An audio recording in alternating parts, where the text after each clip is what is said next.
S&P global ratings ने मंगलवार को जारी अपनी रिपोर्ट में कहा कि वित्त वर्ष 2025 में भारतीय अर्थव्यवस्था 6.8% की दर से बढ़ने की संभावना है, जबकि वित्त वर्ष 2026 में यह दर 6.9% तक पहुंच सकती है।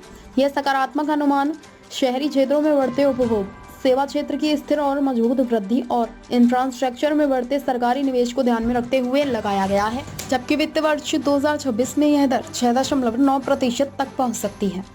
यह सकारात्मक अनुमान शहरी क्षेत्रों में बढ़ते उपभोग, सेवा क्षेत्र की स्थिर और मजबूत वृद्धि और इंफ्रास्ट्रक्चर में बढ़ते सरकारी निवेश को ध्यान में रखते हुए लगाया गया है। यह विकास दर भारतीय रिजर्व बैंक RBI के 6.6% के अनुमान से अधिक है, जो देश की अर्थव्यवस्था की मजबूती को दर्शाता है। भारत दुनिया की सबसे तेजी से बढ़ती अर्थव्यवस्था। S&P की रिपोर्ट में यह भी कहा गया है कि वित्त वर्ष 2027 तक भारतीय अर्थव्यवस्था की वृद्धि दर 7% तक पहुंच सकती है। यह अनुमान दर्शाता है कि भारत निकट भविष्य में भी दुनिया की सबसे तेजी से बढ़ती अर्थव्यवस्था के रूप में अपनी स्थिति बनाए रखेगा। रिपोर्ट में यह भी उल्लेख किया गया है कि आने वाले वर्षों में भारत वैश्विक आर्थिक परिदृश्य में एक मजबूत और स्थिर स्थान रखेगा। वित्त वर्ष 2024-25 में GDP वृद्धि दर 6.8% और 2025-26 में 6.9% रहने की उम्मीद जताई गई है, जो आर्थिक सुधार के संकेत हैं। दूसरी तिमाही में उपेक्षा से कम प्रदर्शन।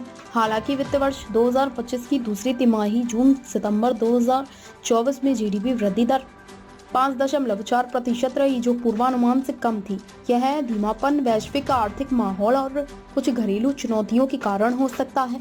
वैश्विक मंदी के बावजूद भारतीय अर्थव्यवस्था में स्थिरता। रिपोर्ट में कहा गया है कि वैश्विक आर्थिक मंदी के बावजूद भारतीय अर्थव्यवस्था तेजी से आगे बढ़ रही है। इसका मुख्य कारण सरकार का विवेकपूर्ण राजकोषीय प्रबंधन है, जिसने राजकोषीय घाटे और विकास के लिए आवश्यक वित्तीय सहायता के बीच संतुलन बनाए रखा है।